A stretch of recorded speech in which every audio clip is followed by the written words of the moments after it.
Dipilih aja gitu, Pak? Dipilih, diklik aja. Sampai nanti ya? selesai, di submit. Oh, ya. saya nggak bisa berarti, Pak? Ibu nggak bisa? Oh nggak ya. bisa, kan saya yang kasih pooling. Oh ya udah kok gitu, nggak apa-apa dah ya. Ya, yang lain bisa kan? Bisa, saya bisa nih, saya juga Iya bisa. tuh, Bapak bisa. Udah Bapak mewakili saya deh. Dalam hati aja. Dalam hati aja, Bu, dalam hati. Tahu kan Tuhan juga. Oh, gitu. Iya, saya nggak bisa. Lalu next gitu ya? Ya, nanti setelah terakhir, baru di submit dari bawah itu. Setelah di checklist ya. Ini saya nggak usah gerakin apa-apa ya? Nggak usah. Udah muncul langsung di sana? Ya, udah muncul kok tampilannya. Nah, saya sudah submit. Silakan yang lain. Kalau sudah 4 diisi, dicek ya. Kalau memang itu jawaban saudara, diklik bagian-bagiannya. Kalau udah selesai, paling bawah ada submit. Diklik.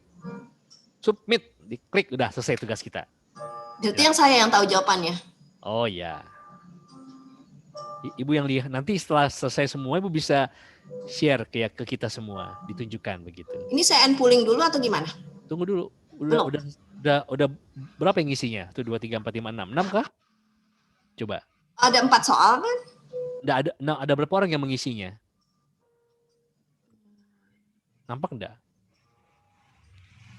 Semua sudah mengisi semua? Sudah? Belum deh kayaknya. Baru 3 orang. Tunggu. Makanya tunggu dulu, Bu, sampai 6. Ya, 3 dari 6, baru 50%. Yang sudah boleh berikan simbol. Nah, saya Pak Kris sudah, yang sudah silakan biar kita tahu. Saya udah. Oke, bertiga yang sudah. Bu Kris, Pak Uli, Bu Yayu. Oke.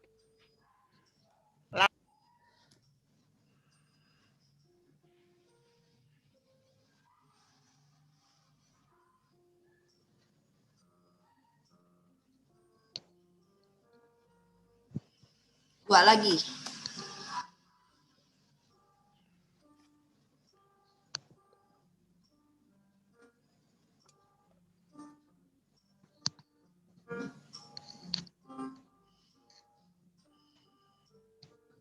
Udah.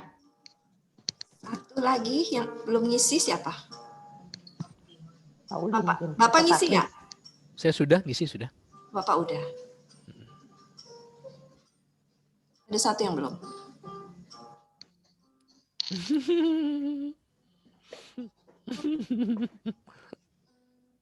Nah, selesai. Sudah semua ya? Sesuai ya. Semua. Silakan N ya? Bu. End pooling ya saya? End pooling ya. Kita lihat hasilnya, kita lihat. Amati sama-sama. Mari. Share result. Share result. Oke, inilah hasil pooling kita. Oke, apakah saudara tahu tujuan hidup saudara? 83% menjawab iya. Apakah hidup saudara digerakkan oleh tujuan hidup tersebut? Iya. Jika saudara tidak digerakkan oleh tujuan hidup tersebut, apa alasannya? Situasi hidup paling besar. Di bawah, Bu. Oke, sebentar. Oh ya, 67 situasi hidup. Nomor 2, 3-nya penghayatan hidup beriman yang didasarkan kurang serius. Tidak tahu caranya bertumbuh. Yang keempat, menurut saudara, apa yang akan terjadi kalau hidup memiliki tujuan hidup yang baru? Terbanyak menjawab penuh syukur, memiliki arti dalam hidup. Selebihnya menjawab dapat menikmati setiap bagian kehidupan dan hidup lebih positif. Satu orang jawab ini. Oke, baik saudara. Itulah pooling kita. Stop ya. Stop share. Oke, baik. Maka demikianlah PRT kita pada malam hari ini, saudara. Sudah selesai. Kan sudah menemukan. Kan tadi banyak orang menjawab bahwa saya sudah tahu tujuan hidup saya dan saya gerakan tujuan hidup saya. Lalu saya terakhir itu apa pertanyaannya? Yang kalau saya punya tujuan hidup bagaimana dampaknya begitu ya, dan semua sudah memberi jawaban begitu. Maka selesailah sudah PRT kita pada malam hari ini. Semuanya udah tahu tujuan hidup ya. Nah, ini memang menurut saya topik yang menarik saudara, dengan tujuan seperti ini ya. Saya mau share mana ini? Kok? Oke. bicara tentang tujuan hidup, tujuan baru gitu kan, tujuan hidup. Pertama-tama adalah jangan dulu bicara yang barunya, saudara ya. Maka yang lama dulu deh. Apa tujuan hidup itu? Maksudnya apa? Pertanyaan seperti ini, mau kemana saudara dalam hidup ini? Apa yang mau dituju oleh saudara? Hidup kita kan tidak hanya menghabiskan sumber daya bumi ini yang sudah menipis. Makan, ya kan? Mengkonsumsi macam-macam air, begitu air tanah segala macamnya. Bukan hanya itu hidup kita. Namun kita di dunia ini mau apa dan mau kemana? Dan kalau kita punya tujuan, maka sebelumnya kita ada di mana? Dan mengapa kita mau ke sana? Ini pertanyaan-pertanyaan yang muncul atau kita pikirkan ketika kita menghadapi saat pergumulan, saat kejatuhan, saat kehilangan, saat luka, saat-saat yang tergelap dalam hidup kita, ini seringkali muncul dalam pikiran kita. Maka sebenarnya pengalaman kita bergumul itu bisa membawa berkah, saudara. Saat kita bergumul, kita serius membicarakan makna hidup. Saat bergumul. Saat kita kehilangan, kita merumuskan kembali apa sih arti hidup ini. Dan apa yang perlu saya lakukan ke depan. Saat kita mengalami kegagalan, kita merumuskan kembali arti apa sih hidup ini. Hanya memang, apakah untuk kita membicarakan topik tentang tujuan hidup atau tujuan hidup yang baru, apakah iya harus melulu lewat penderitaan baru kita bisa membicarakannya? Sebenarnya tidak. Saat seperti malam seperti inilah kita juga bisa membicarakannya dalam PRT, karena topik ini topik yang penting, saudara. Hampir semua menjawab bahwa kalau hidup tidak punya tujuan, maka nggak tahu apa yang mau diraih begitu. Dan banyak dari kita menjawab bahwa kita hidup punya tujuan, digerakkan oleh tujuan. Ada yang mendorong kita untuk kita maju. Kalau tidak ada yang mendorong, tidak ada yang kita tahu mau kita arahkan kemana, mungkin kita nggak akan kemana-mana. Begitu-begitu saja. Dan banyak orang-orang, ini sebuah survei, banyak orang-orang dewasa yang di usia 40 tahun ke atas punya masalah tentang hal ini. Banyak yang berhasil dalam hidupnya, usaha, karir ya. Tetapi bingung ketika ditanya apa sih tujuan hidupmu dengan karir yang cemerlang, usaha dengan keluarga yang mengagumkan. Apa tujuan hidupmu? Banyak yang tidak bisa menjawab. Maka karena begini, kalau kita punya tujuan, maka itulah juga yang kita akan wariskan kepada anak-anak kita. Jadi warisan itu tidak hanya soal materi, namun juga tujuan hidup. Hidup yang bermakna yang kita bisa berikan. Bahkan bisa saja dan sangat mungkin bahwa warisan yang akan lekang itu adalah yang kita berikan lewat ini. Ini makna hidup saya, ini tujuan saya yang kita sharekan kepada anak-anak kita. Kalau materi kan cenderung mudah untuk berubah begitu. Dikasih rumah dijual masuk tabungan dan seterusnya begitu. Maka ini percakapan yang penting untuk kita lakukan, termasuk untuk bergereja. Kalau kita sungguh-sungguh tahu tujuan hidup kita, tahu mengapa Tuhan memanggil kita, itu akan mempengaruhi juga tahu mengapa kita bergereja, mengapa kita bersekutu, mengapa kita melayani Tuhan, mengapa kita menjadi anggota sebuah gereja dan ikut berpartisipasi di dalamnya. Nampaknya memang topik ini juga boleh semacam topik yang bersambung dari spiritual check up kita kemarin. Lalu percakapan tentang emosi check up kita. Nah ini bisa diteruskan. Karena topik-topik seperti topik-topik yang sebenarnya mengajak kita untuk cek kan. Ngecek diri kita, pikiran dan hati kita. Maka apa yang saudara mau tuju? Apa tujuan hidup saudara? Apa yang saudara inginkan dalam hidup ini? Pertanyaan ketiga ini yang Tuhan Yesus katakan kepada murid-murid yang pertama di Injil Yohanes. Ketika murid-murid diam-diam mengikuti Yesus, Yesus bertanya kepada Andreas, Simon. Seperti pertanyaannya. Dan Filipus, Andreas, Simon, dan Filipus. Apa yang kau cari? Kata Yesus. Dan Andreas menjawab, Guru, di mana engkau tinggal? Kata Yesus, Seperti mengajak ya, mari temukan sendiri. Apa yang kau cari? Dalam hidup apa sih yang kau inginkan kau cari selama ini? Salah mencari, ya tidak akan pernah kita mendapatkan. Karena kita tidak tahu apa yang kita mau cari. Maka itu pertanyaan yang penting sekali Yesus tanyakan kepada murid, dan kita yang membaca Injil juga diajak untuk mempunyai jawaban. Apa yang kau cari? Termasuk apa yang kau cari dari mengikuti Yesus. Apa yang kau cari dari menjadi anggota sebuah gereja. Apa yang kau cari dengan pernikahanmu, dengan anak-anakmu, cucumu, apa yang kau cari dengan hidupmu, dan seterusnya. Dan pertanyaan itu kalau mau didasari paling dasar adalah apa yang Tuhan ingin saudara lakukan dalam hidup ini. Ini sangat dasar banget ini. Ini landasan spiritual banget nih. Tuhan itu mau kita melakukan apa sih? Ini juga baik untuk ditanyakan dalam doa. Tuhan, apa yang kau inginkan untuk aku lakukan dengan hidupku?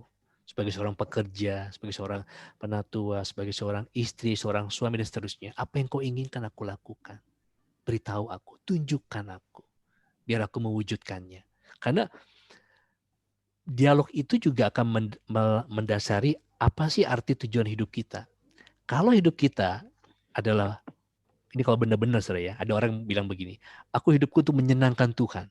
Kalau itu tujuannya dan bukan sekedar omongan manis ya, maka apapun dilakukan untuk itu. Dan apapun yang kalau dia tidur, makan, bermain, bekerja, pasti akan terpikirkan itu. Itu tujuan hidup. Semua akan ditaruh ke sana. Kalau ia punya tujuan hidupnya untuk menyenangkan Tuhan, maka dia akan lakukan semua untuk menyenangkan Tuhan.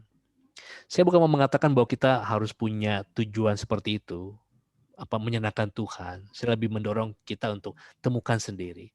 Tidak perlu terjebak dengan jargon-jargon yang rohani. Oh, saya mau juga seperti dialah, ingin menyenangkan Tuhan, ingin menjadi bait Allah sebagainya begitu. Tapi Anda tidak kena dengan kata-kata itu. Lebih baik temukan sendiri dan dialog dengan Tuhan begitu. Maka tujuan hidup itu adalah visi. Apa sih? Kenapa saya di dunia? Kalau bingung, apa ya? Pakai formula. Tapi kalau saya mengatakan ini banyak orang takut. Tapi sebenarnya kita nggak perlu takut dengan perkataan saya. Karena ini benar. Begini. Ini buat saya ini efektif ya untuk menemukan tujuan hidup. Begini. Kalau kita bingung dengan tujuan hidup kita, ya bingung ngapain saya? Minimal lakukan seperti ini. Kalau saya dan saudara meninggal, apa yang mau ditulis di batu nisan tentang yang kita lakukan dalam hidup ini? Mau dikenang sebagai apa? Itulah tujuan hidup. Tuliskan itu di buku. Ketika saudara dan saya misalnya meninggalkan dunia ini, ke rumah Bapa di sorga, maka kita akan dikenang sebagai orang apa? Orang akan melihat kita sebagai orang apa? Itu tuliskan. Misalnya saya mau dikenang sebagai seorang yang murah hati. Saya mau dikenang sebagai orang yang sebutlah berhasil di segala bidang kehidupan, keluarga, pekerjaan misalnya, finansial seterusnya begitu. Apapun tulislah itu. Ketika saudara dan saya meninggal, apa yang saudara mau dikenang. Itu cukup efektif ya untuk mulai menuliskan visi hidup. Itu cukup efektif. Lalu kalau sudah punya, tentu namanya tujuan hidup itu selalu akan bertumbuh, berkembang. Kalau istilah Alkitab itu, Allah pun akan menambahkan itu. Kalau para nabi saat dia mendapat wahyu kan, panggilan Tuhan itu menambahkan, mempertajam penglihatan istilah Yesaya ya, mempertajam pendengaranku, mempertajam lidahku untuk mengajar begitu. Maka tujuan hidup juga bisa baru, saudara. Maka visi ini bisa direvisi, bisa. Setelah pandemi ini, oke, saya mau punya ini begitu.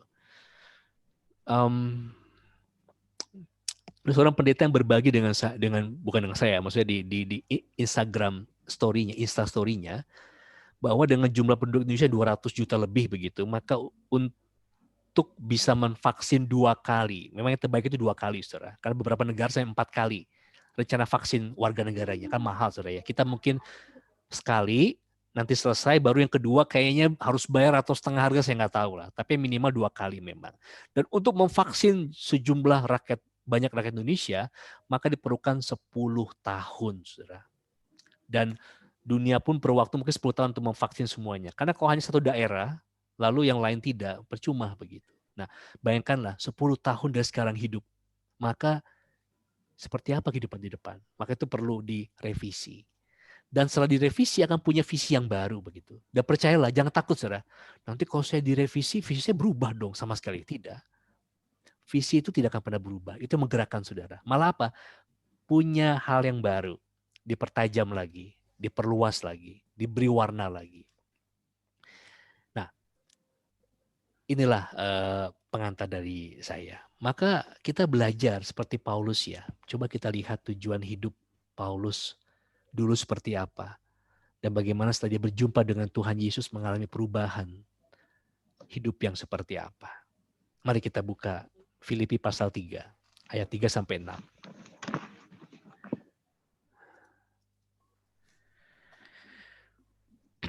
Filipi pasal 3, ayat 3 sampai 16. Silakan bagi yang bisa menemukan boleh membaca 2 ayat karena jumlah kita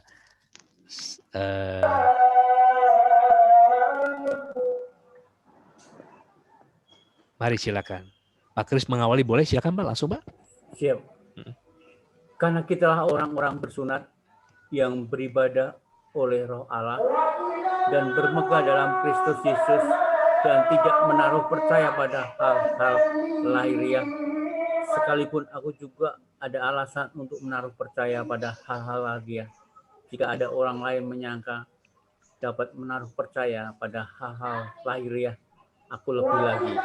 Oke, boleh dimatikan mikrofonnya Pak Kris. Setelah itu lanjut silakan yang lain. Disunat pada hari ke-8 dari bangsa Israel, dari suku Benyamin, orang Ibrani asli, tentang pendirian terhadap hukum Taurat, aku orang Farisi. Tentang kegiatan aku penganiaya jemaat, tentang kebenaran dalam mentaati hukum Taurat, aku tidak bercacat. Tetapi apa yang dahulu merupakan keuntungan bagiku, sekarang kuanggap rugi karena Kristus. Malahan segala sesuatu kuanggap rugi karena pengenalan akan Kristus Yesus, Tuhanku, lebih mulia daripada semuanya. Oleh karena dialah aku telah dilepaskan semuanya itu dan menganggapnya sampah supaya aku memperoleh Kristus. Ya. Selanjutnya. Dan berada. Bu Martini silakan. Silakan Pauli. Oke, silakan coba saja. Dan berada dalam Dia bukan dengan kebenaranku sendiri karena mentaati hukum Taurat, melainkan dengan kebenaran karena kepercayaan kepada Kristus, yaitu kebenaran yang Allah anugerahkan berdasarkan kepercayaan.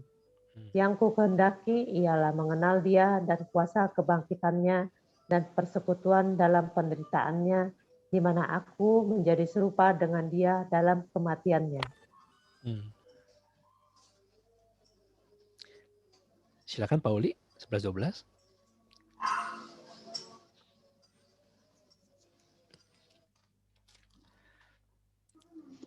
Pauli atau siapa? Ini nggak mau. Belum ada yang baca ya? Supaya aku akhirnya beroleh kebangkitan dari antara orang mati. Bukan seolah-olah aku telah memperoleh hal ini atau telah sempurna, melainkan aku mengejarnya, kalau aku dapat juga menangkapnya, karena aku pun telah ditangkap oleh Kristus Yesus. Saya, saudara-saudara, aku sendiri tidak menganggap bahwa aku telah menangkapnya. Tetapi ini yang kulakukan, aku melupakan apa yang telah di belakangku dan mengarahkan diri kepada apa yang di hadapanku dan berlari-lari kepada tujuan untuk memperoleh hadiah yaitu panggilan sorgawi dari Allah dalam Kristus Yesus. 15-16, Pauli silakan. Karena itu marilah kita yang sempurna berpikir demikian. Dan jikalau lain pikiranmu tentang salah satu hal, hal itu akan dinyatakan Allah juga kepadamu. Tetapi baiklah tingkat pengertian yang telah kita capai, kita lanjutkan menurut jalan yang telah kita tempuh. Baik, mari kita lihat tulisan. Ini tulisannya kesaksian Paulus ya tentang hidupnya ya. Coba kita mulai bahwa apa yang lama dari kehidupan Paulus yang dikatakan oleh Paulus. Dalam ceritanya dia bercerita tentang kehidupan dia yang lama dia. Apa yang lama dalam kehidupan Paulus?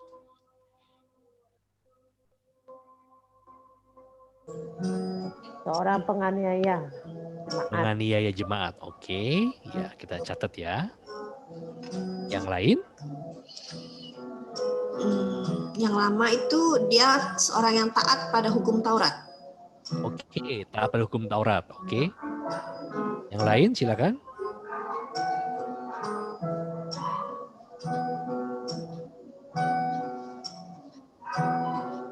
Apa lagi? Dia menaruh percaya pada hal-hal lahiriah gitu, Pak. Ya, oke, boleh. Percaya pada hal-hal lahiriah ritual ya, maksudnya. Ritual itu maksudnya, Pak ya. Ini ritual Yahudi ya. Oke, maksudnya. Oke. Kita punya 3, yang lain silakan melengkapi. Kita punya 3 jawaban.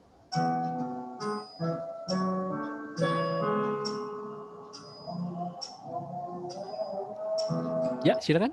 Ada lagi? Oke, cukup ya kayaknya. Dia tuh seakan-akan mengerti tentang agamanya gitu, Pak. Oke, mengerti tentang kebenaran lah begitulah ya.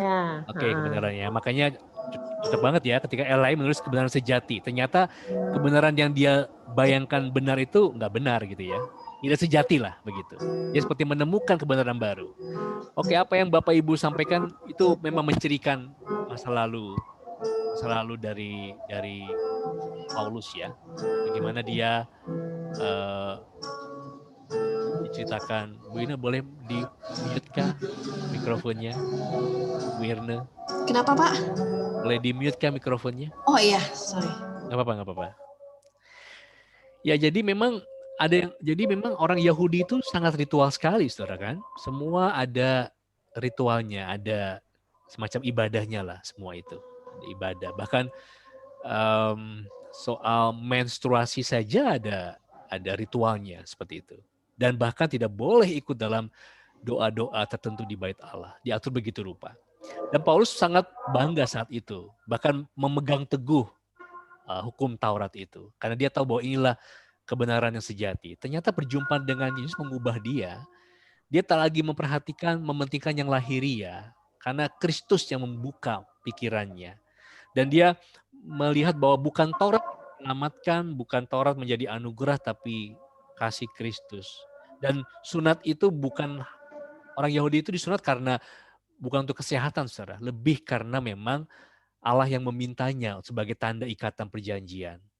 Tapi kalau memang seseorang di dalam Kristiani, ikatan perjanjian itu bukan dengan sunat fisik, tapi dengan ikatan, istilah Paulus sunat hati ya, yaitu apa? Ikatan kepada Kristus, itulah yang menjadi dasar sebuah ikatan. Bukan lagi sunat fisik kata Paulus, namun sunat hati. Artinya kalau orang percaya pada Kristus mau disunat, tentu lakukanlah dengan hal untuk tujuan lain, kesehatan kah atau yang lain begitu ya.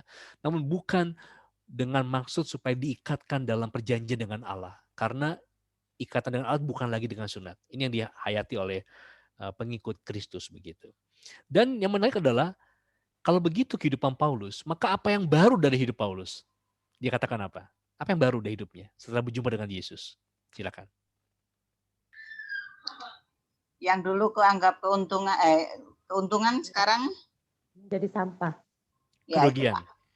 Itu yang. Ya, betul. Dulu itu luar biasa senangnya kalau melakukan Taurat, ya kan? Tetapi sekarang dia melihat itu nggak penting ternyata. Bukan Taurat yang menyelamatkan, tetapi Kristus. Seperti itu ya. Oke, apa lagi yang lain? Silakan. Karena dia mengenal Tuhan. Bagaimana, boleh ditunjukkan ayatnya?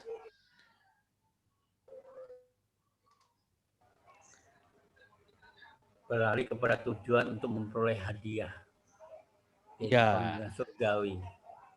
ya. Kalau saya melihat bahwa yang ayat 10 maksud Pak Kris ya, saya melihat ini semacam visi beliau loh, visi Paulus. Yang ku kehendaki, yang ku mau, yang aku tujukan adalah mengenal Dia. Apalagi? Mengenal kuasa kebangkitannya. Lalu persekutuannya. Ikut dalam persekutuan penderitaannya, ikut merasakan deritanya.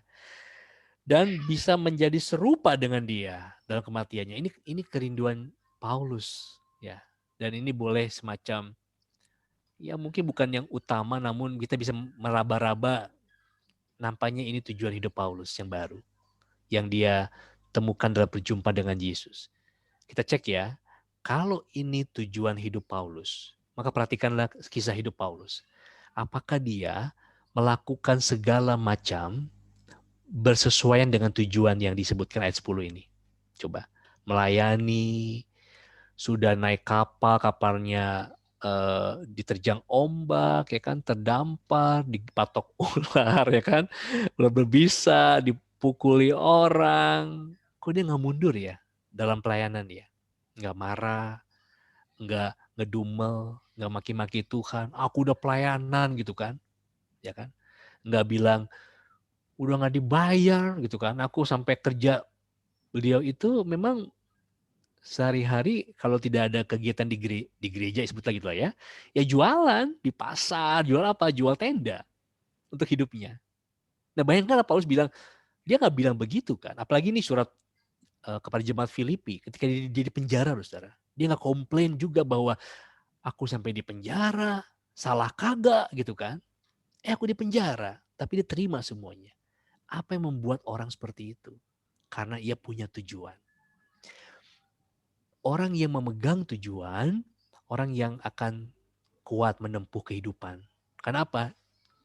Tujuan itu menggerakkan dia, menjaga dia. Nah, tujuan Paulus ini nampaknya di ayat 10 kita bisa merasakan ini tujuan dia. Karena apa-apa yang dia lakukan nih untuk ini kan, untuk mengenal dia, mengenal kuasa kebangkitannya, bersekutu dalam penderitaan. Jadi kalau Paulus menderita, dia bilang begini, aku pun mau merasakan penderitaan Kristus yang melewat penderitaanku ini belum ada apa-apanya, tapi aku merasakan derita Yesus begitu.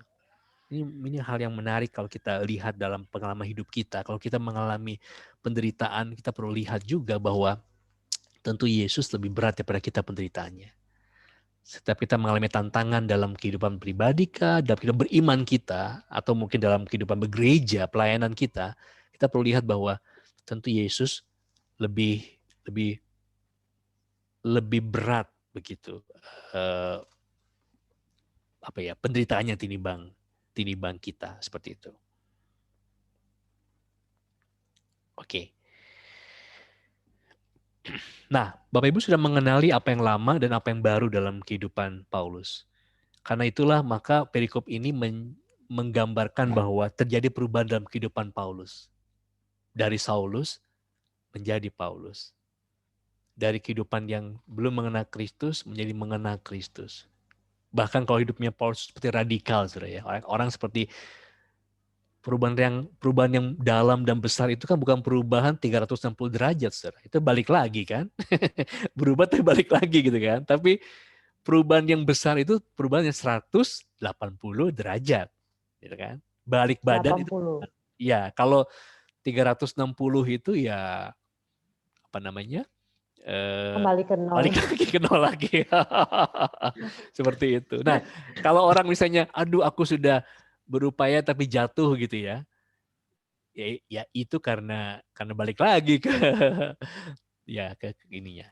Oke, baik. Sampai di sini saudara. Dari bahan ini sebelum saya meneruskan untuk menggali tentang tujuan hidup belajar dari Paulus, maka apakah ada yang saudara mau tanyakan atau mau bagikan, silakan. Saya stop share dulu ya, biar bisa lihat wajah saudara. Silakan. Berarti untuk pasal 10-nya ini boleh jadi ayat emas ya Pak ya? Silakan Ibu, silakan. Waktu Ibu Martini dibaptis dapat ayat emas nggak ya? Enggak.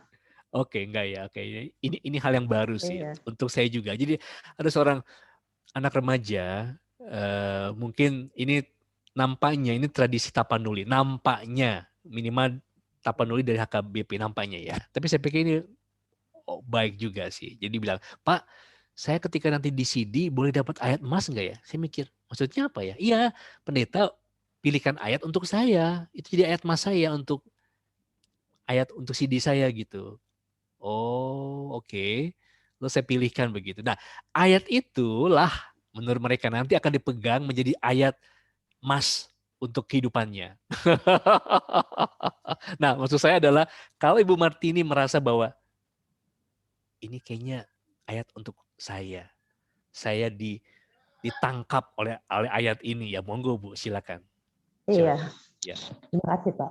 Ya, oke. Oke, ada yang mau bertanya atau mau berbagi tentang pengalaman hidup Paulus nih, suratnya. Ini suratnya pribadi banget. Paulus tuh nggak malu ya, saudara, menceritakan dirinya ya, siapa dirinya begitu. Dan memang ini berarti kehidupan yang sehat, ya. Tidak mau terbuka dengan kerapuhan diri kita begitu ya. Tidak berupaya menjadi kuat, namun yang ketika kita lemah, kita akui bahwa kita lemah, karena itu Tuhan kuat yang bisa menguatkan kita. Kalau tidak ada dari saudara, saya berbagi lagi meneruskan saudara ya. Kita akan latihan nih saudara, ada latihannya. Sebentar ini ya, oke. Ada latihannya. Karena PRT seperti ini jangan berhenti hanya pada saudara mendapatkan informasi tentang Alkitab, lalu beberapa kesimpulan saja begitu. Namun perlu diteruskan lagi bagaimana ini semua bisa dilakukan dalam kehidupan. Kita mulai, saudara ya. Sebentar, mana sih ininya? Oke. Nah, pertanyaan saya untuk saudara adalah, cara pandang apa yang menghambat saudara bertumbuh? Kenali itu. Dan Paulus sudah mengenalinya. Suka lahiriah, Taurat, ya kan? Dia mengenalinya, memegang kebenaran. Dia mengenali cara pandang yang menghambat dia bertumbuh saat sebelum mengenal Kristus. Nah sekarang coba terbuka.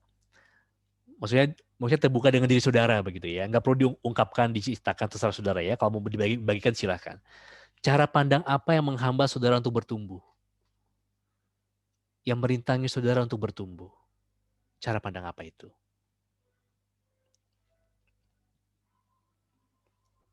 Silakan.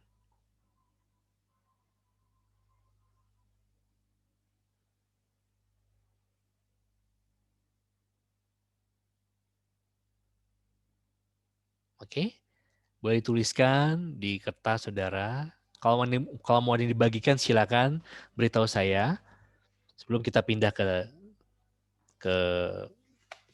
slide yang lain. Oke? Oke. Nah, ketika kita sudah mengenali yang lama, yang menghambat kita, dan perlu kita rubah. Terus topik kita kan mau tujuan baru nih. Ya, dalam semangat tahun baru, semangat 2021 di awal-awal, maka kita teruskan seperti ini. Umumnya itu orang membagi area kehidupan. Umumnya seperti inilah. Spiritual, keluarga, sosial, finansial, pekerjaan, dan 6, kesehatan. Minimal area kehidupan. Maka sekarang silakan saudara pilih salah satu saja. Nanti di rumah boleh meneruskan lagi. Kita mau berlatih, saudara ya. Silakan pilih salah satu area kehidupan saudara yang saudara mau tambahkan atau rumuskan tujuan yang baru untuk saudara. Silakan pilih mau spiritual, keluarga, sosial, finansial, keuangan, pekerjaan atau usaha, dan terakhir kesehatan. Silakan. Pilih salah satu saja. Yang mau dijadikan saudara tujuan baru. Dari ke-6-nya saudara boleh pilih salah satu saja. Kalau sudah memilih, silakan. Dengan pakai bahasa yang sangat sederhana tidak apa-apa.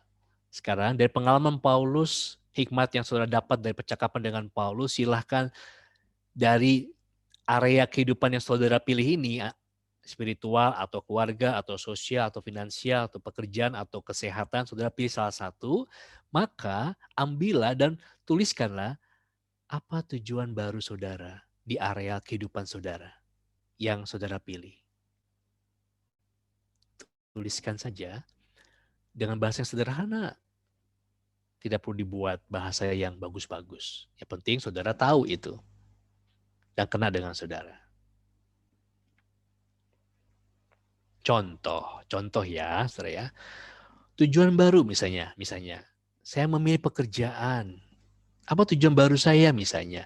Saya mau seimbang, balance antara pekerjaan dengan hal yang lain dalam kehidupan saya. Seimbang maksudnya. Tidak terlalu diporsi dengan pekerjaan. Misalnya, kalau itu tujuan barunya, ya udah tuliskan begitu. Tujuan baru saya di bidang pekerjaan, di area pekerjaan adalah saya pingin pekerjaan saya balance dengan kehidupan saya. Nah, titik, udah gitu. Itu saja dulu, ya. Karena setelah ini kita akan melakukan breakout room, Bu Irne. Saya lupa menyampaikan. Nanti surprise saja ya, dari jumlah yang ada kita buat breakout room untuk bersama-sama belajar bagaimana menemukan tujuan hidup. Sudah menuliskan? Sudah? Kalau sudah, saya akan menambahkan satu slide lagi. Apa yang kita akan lakukan bersama-sama? Ini dia. Sebenarnya saya mundur dulu begini deh. Oke. Sebenarnya ini hal yang lama, hal yang sudah umum, tapi tetap menarik disampaikan. Simon Sinek itu menyampaikan bukan hal yang baru. Dia menulis buku tentang Start with Why, awalilah dengan mengapa. Dan apa yang sederhana ini dia ajarkan ke berbagai perusahaan, berbagai orang berpengaruh, dan dikasih apresiasi karena oh ya betul juga ya, ini hal yang sederhana sih. Sinek mengatakan bahwa mulailah segala sesuatu dengan mengapa. Contoh ya, kadang kita memulai pakai apa, bagaimana, mengapanya itu suka lupa. Atau mungkin terakhir dibahas. Maka baik kalau kita mulai dengan mengapa. Karena begini, mengapa itu akan mendasari segala sesuatunya. Contoh begini, saya mau buka bisnis baru, gitu kan. Jangan mulai dengan bisnis apa, jangan. Mulai dengan mengapa mau buka bisnis baru. Di tahun ini saya mau belajar. Oke, bukan belajar apa dulu. Mengapa mau belajar hal yang baru? Saya tahun ini mau melayani di mana begitu. Oke, kalau begitu mulai dengan pertanyaan yang ini, mengapa mau melayani di bidang yang lain di tahun ini? Temukan kata mengapa, itu penting, saudara.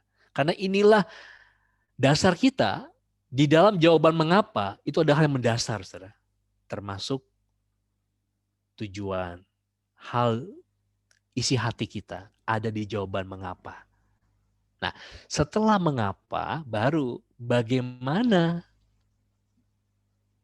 caranya. Baru terakhir, baru apanya. Apanya itu menjadi jelas bahwa saya mau ini dan itu. Itu adalah apanya. Gitu, saudara ya. Itu baru apa begitu, apanya begitu. Itu terakhir gitu itu kalau apa itu. Nah, kita akan mulai nanti di dalam grupnya akan dipilih secara acak oleh sistem komputer. Kalau saudara mendapatkan seseorang hadir di breakout room, saudara berbicara, yang lain mendengarkan, bergantian ya. Yang satu bicara, satu mendengarkan.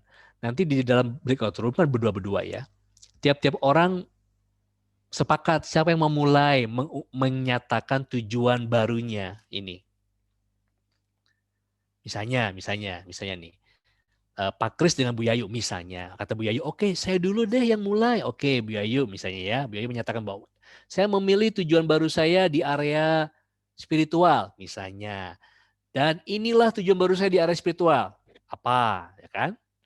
Pak Kris dengerin toh. Nah, setelah Pak Kris dengarkan, Pak Kris bertanya kepada Bu Yayu. Apa yang ditanyakan? Ini dia. Kenapa itu penting? Nanti kan Bu Yayu ngomong toh. Oh iya itu penting Pak, karena bla bla bla bla bla. Oke, stop. Tanya lagi. Mengapa bla bla bla itu penting? 2 kali. Oh iya, karena begini begini begini begini. Ambil lagi. Mengapa begini begini begini penting buat ibu? 3 pertanyaan. Sudah. Nah, mengapa sampai 3 kali? Karena yang ketiga itu akan sangat dasar. Dan kalau ini kita lakukan dengan serius, santai, dengan penuh kasih, kita akan memberkati orang, saudara. Menemukan sesuatu hal yang dasar dalam dirinya. Kadang dalam kehidupan, kita tidak sempat nih, saudara, menemukan hal yang mendasar ini. Karena apa? Kita nggak punya waktu untuk bertanya seperti ini.